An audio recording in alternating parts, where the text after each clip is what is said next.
అది including if it is there my party men I don't encourage. Very clear కట్గా చెప్పాను. ఎందుకంటే నేను ఇన్స్టిట్యూషన్ని బలోపేతం చేయడానికి ఉన్నాను, బలహీనపరచడానికి లేను. అంతేగాని ఒక ఎమ్మెల్సీ వాళ్ళ డ్రైవర్ని చంపేస్తే వెళ్ళి అతనిలాగా వెళ్ళి జైలుకి వెళ్ళి చాలా బాగా చంపేసామని చప్పట్లు కొట్టే వ్యక్తిని కాదు నేను, తాడు తీసి కూర్చోబెట్టే వ్యక్తిని. అంటే ఇవన్నీ నేను అలాంటి నాయకత్వం. అలాగే చిన్నపిల్లడు తెలిసి తెలియని వయసులో ఒక 23 మర్డర్లు ఒక 23 నేరాలు చేశాడు చిన్నపిల్లవాడు. కూర్చోబెట్టి ఏదో పాపం చిన్న ఆ పసి వయసులో బీరు బాటిల్ తీసి మెడ కోసేసాడు. పాపం ఏదో కూర్చోబెట్టి అమర్నాథ్ గౌడ్ అనే అబ్బాయిని తెలుసు తెలియకుండా 14 ఏళ్ళ కుర్రోడిని వాళ్ళ అక్కని ఏడిపిస్తున్నారని చెప్పి ఆ 14 ఏళ్ళ అమర్నాథ్ గౌడ్ వచ్చి ఆ రౌడీలని ఎదుర్కొంటే పాపం కత్తితో పొడి చేశారు. చిన్నపిల్లలు తెలిసి తెలియకుండా పొడి చేశారు. ఇలాంటి చెప్పే నాయకుడిని కాదు నేను. మీరు ఇలాంటి వ్యక్తులను కనుక మీరు ఎంకరేజ్ చేస్తే, ఇలాంటి భావజాలాన్ని ఎంకరేజ్ చేస్తే భవిష్యత్తు మీకే ఊహించుకోలేని పరిస్థితుల్లో మీరు ఉండిపోతారు. నేను ఈరోజు మీకు ఎందుకు బలంగా చెప్తున్నానంటే you have to have a collective spirit. అన్ని పనులు అవ్వకపోయినా primary is law and order. Law and order బలంగా ఉంటేనే ఇప్పుడు మీరు కోరుకున్నట్టుగా కూర్చోబెట్టి ఏఐ కావచ్చు, పరిశ్రమలు కావచ్చు, రేపొద్దున ఏదైనా కాలేజ్ సమస్యలు కావచ్చు, ఇవన్నీ కూడా సవ్యంగా ఉండాలంటే లా and order should be very strict and very strong. నేను హోమ్ మినిస్టర్ని కాదు, అది నా పరిధిలోకి రాదు. అది క్రిమినల్స్ తాలూకు అదృష్టం.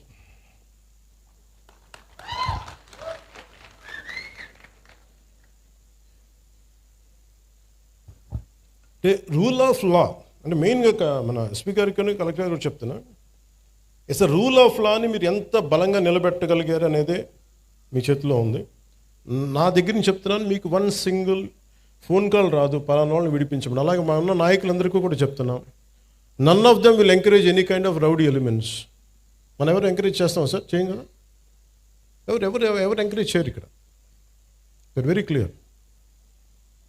అందుకని బేసిక్గా మనకి మీరు ఇవి చూస్తూ ఉన్నారు. ఇప్పుడు ఇందాక ఫాల్స్ ఎస్సీ అట్రాసిటీ కేసు ఉన్న సింపుల్ సివిల్ కేసు, దారి ఇవ్వలేదు, గొడవ జరుగుద్ది, అంతేగాని దానికి ఒక ఫాల్స్ ఎస్సీ అట్రాసిటీ కేసు పెట్టినా తప్పు అవుతుంది. దీనికి మీరు బాధితులు కాకండి. రియల్ ఎస్సీ అట్రాసిటీ యాక్ట్ ఎంత బలంగా పెట్టాలో ఫాల్స్ ఎస్సీ అట్రాసిటీ యాక్ట్ని కూడా మీరు అంతే బలంగా మీరు నిలువరించాలి. తప్పది. అది ఎంత పెద్ద సంఘాల నాయకులు వచ్చినా నేను వారికి ఓపెన్గా నేను నిజంగా బాబాసాహెబ్ అంబేద్కర్ గారి మీద గౌరవం ఉంటే ఎవ్వరు కూడా ఫాల్స్ ఎస్సీ అట్రాసిటీ యాక్ట్ పెట్టరు. ఇది బలంగా. అలాగే కొంతమంది నాయకులు కూడా ఇది ఎంకరేజ్ చేస్తారు. దయచేసి కూటమిలో ఉన్న నాయకులు అలాంటివి కూడా ఎంకరేజ్ చేయకండి, నా విన్నపం అది. ఎందుకంటే కొన్ని ఫాల్స్ కేసులతో నలిగిపోతారు, బయటికి రాలేరు, బయటికి చెప్పుకోలేరు. సుప్రీంకోర్టు ఎందుకు జడ్జిమెంట్ ఇచ్చి ఉంటుంది? ఎన్ని ఫాల్స్ ఎస్సీ అట్రాసిటీ కేసులు పెడితే తప్ప ఇన్ని రావు కదా. సుప్రీంకోర్టు రెస్పాండ్ అయింది అంటే. అందుకని ఎస్పీ గారికి కూడా చెప్తాను, let it be directive, let it be policy for the entire state. మీరు సీఎం గారితో కూడా మాట్లాడుతున్నప్పుడు ఇవన్నీ చెప్పండి, తెలియజేయండి అన్నీ నెక్స్ట్ మీటింగ్స్లో. మీరు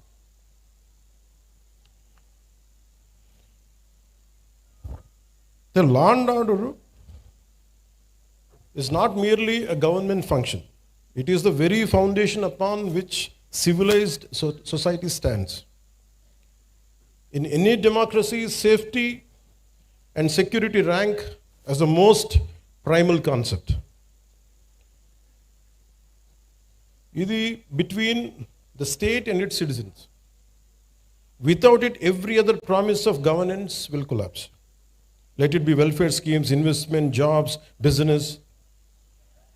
సో అందుకని మీకు 6 ఫండమెంటల్ ప్రిన్సిపల్స్ దృష్టిలో పెట్టుకొని, ఫండమెంటల్ రైట్స్ నిజంగా మనకు కావాలంటే without law and order it is mere aspirational. Just ఒక ఆశాజనకు ఉండే తప్ప, ఆశయం తప్ప నిజంగా ప్రాక్టికాలిటీలో పెట్టలేని. సో అందుకని లా అండ్ ఆర్డర్ని ఈ ప్రభుత్వం, it is not just a policy, we're taking it to its fullest. ఇది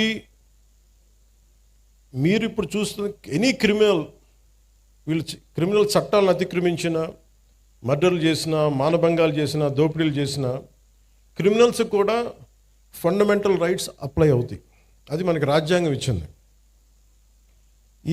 దీని సమస్యలు మనకి ఇవన్నీ కొన్నిసార్లు క్రైమ్ చేసి క్రిమినల్స్ అయ్యి కూడా మనం కొన్నిసార్లు వదిలేయాల్సి వస్తుంది, ఎందుకంటే సాక్ష్యాధారాలు లేక. ఉదాహరణకి సుగాలి ప్రీతి కేసు ఎంత చిత్రంగా ఉంటాయంటే, సుగాలి ప్రీతి కేసు నేను 2019లో ఘోరంగా నన్ను ఓడించిన తర్వాత నేను ఆఫీస్లో కూర్చుంటే సుగాలి ప్రీతి మదర్ వచ్చి, అన్న నాకు ఇలా జరిగింది, నా బిడ్డను ఇలా చంపారు. 2018లో చంపారు. ఆ బిడ్డను చంపితే ఉరేసుకుందని చెప్పారు. నేను కూర్చోబెట్టి సోషల్ మీడియా ట్రయల్స్ చేయలేను. లా అండ్ ఆర్డర్ ఎలా ఉంటుందంటే ఓన్లీ సాక్ష్యాధారాల మీద ఆధారపడి నేను కూర్చోబెట్టి వీళ్ళ మీద బ్లేమ్ చేయలేను, వీళ్ళు తప్పు చేశారు. ఎందుకు మాట్లాడతాను? ఇందాక గంజాయి తీసుకొని కొట్టారంటే మీరు గంజాయి తీసుకోవడం చూసారని ఎందుకు అడిగానంటే, నేను అంత నిక్కచ్చిగా ఉండాలి. నేను ఒక నిబద్ధత లేకుండా నేను మాట్లాడకూడదు. ఆవిడతో కూర్చొని మాట్లాడినప్పుడు 14 ఏళ్ళ సుగాలి ప్రీతిని స్కూల్కి వెళ్ళింది, శవమై తిరిగి వచ్చింది, ఊరేశారని చెప్పారు. బిడ్డని ఇలాగా అవుట్రీచ్ హర్ మోడెస్టీ ఇవన్నీ పెట్టుకున్న తర్వాత మాట్లాడి వాళ్ళు 1,50,000 మంది వెళ్తే సమస్య ఎక్కడ వచ్చిందంటే, ఎవరైతే కుటుంబం దెబ్బతిన్నారో వాళ్ళు ఏ పరిస్థితుల్లో మరి ఏం జరిగిందో తెలియదు, కానీ సిబిఐకి వెళ్ళాం 2019-24లో సిబిఐకి వెళ్ళా ఇమ్మని మేము 1,00,000 మందితో చేస్తే వైసీపీ గవర్నమెంట్ సిబిఐకి ఇచ్చినట్టు ఇచ్చి ఊరిని ఒక తూతూ మంత్రంగా లెటర్ రాసి వదిలేశారు. నిజంగా చేయలేదు. మళ్ళీ వచ్చి ఇప్పుడు నేను వచ్చి ఫస్ట్ కేసు అదే తీసుకుందామంటే సాక్ష్యాధారాలన్నీ లాస్ట్ గవర్నమెంట్లో చెడిపేశారు. పోయిన సాక్ష్యాధారాలని మనం తిరిగి తీసుకురాలేదు. డిఎన్ఏ మనకి మాయం చేశారు, ఫాల్స్ డిఎన్ఏలు పెట్టేశారు, ఏమున్నాయో తెలియదు. సో సాక్ష్యాలు అంత కీలకం. Crime scene. అలాగే వివేకానంద రెడ్డి గారి హత్య కేసు ఉంది. సొంత ఇంట్లో వాళ్ళ బాబాయిని చంపేశారు. ఆ నేరస్తులు మన అందరికీ తెలుస్తూ ఉంది, కళ్ళ ముందు వీళ్ళు చేసి ఉండొచ్చని మనం ఒక ప్లాసిబిలిటీయా వీళ్ళ మీద నిర్ధారించడానికి courts will ask only proof of evidence. Evidence లేకపోతే మటుకు మనం ఎవరిని కూడా మన కళ్ళ ముందు మనం తెలిసినా కానీ మనం ఏం చేయలేం, అన్లెస్ వీ కమ్అట్, చూసిన వాళ్ళు వస్తే తప్ప. అందుకని law and order it is very paramount to NDA government led by Shri Nara Chandrababu Naidu. ఒక తల్లి తన కొడుకు కనిపించట్లేదు అని కోర్టులను ఆశ్రయించారంటే ఆ తల్లి తన ప్రాథమిక హక్కులు షీస్ క్లెయిమ్, తన ఫండమెంటల్ రైట్ అది. బిడ్డ చనిపోయారో లేదో తెలియదు, మనకి డిసపియరెన్స్ అంటే కనిపించట్లేదు, ఆవిడ ప్రాథమిక హక్కు అది. దీనిని ఇందులో ఎక్కడా కూడా కులం లేదు.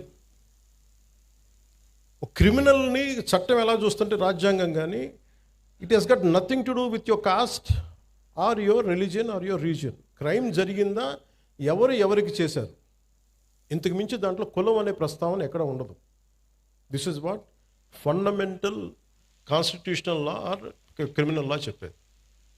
కానీ మీరు ముఖ్యంగా యూత్కి చెప్తా ఉన్నాను, పెద్దలకు కూడా, మీరు కులాల పరిధిలో నుంచి మీరు కుల కోణాల నుంచి మటుకు క్రిమినల్స్ని చూడకండి. ఒక ముగ్గురు ఏడిపించారు ఇక్కడ అరవింద్ గారిని. ఏడిపిస్తే వాళ్ళు ఏ కులం కంటే కూడా they have done a crime of hitting him. You should be looked at that part only. పలానోళ్ళు చేశారు ఇట్లా పెట్టినా కానీ ఇది దాని తాలూకు శాంక్టిటీ, దాని తాలూకు ప్యూరిటీ పోద్ది. కాన్స్టిట్యూషన్ కానీ లా కానీ అలా చూడదు వాటిని. అందుకని ఇలాంటి అంటే మీ మిమ్మల్ని అందరినీ ఎదురుగా పెట్టుకొని మన నేతలందరికీ కూడా చెప్తున్నాను, మీ భావం తెలియజేస్తున్నాను. ఎవరైనా సరే కాస్ట్ క్రిమినల్కి కులం ఉండదు సార్. తప్పు చేసేవాడికి, మానభంగం చేసేవాడికి వాడి కులం ఎందుకు ఉంటుంది? వాడి దగ్గర క్రిమినల్ యాక్టే ఉంది. అలాంటి నీచుడికి, అలాంటి నీచుల్ని మనం వెనకేసుకొస్తే that is showing that particular persons nature.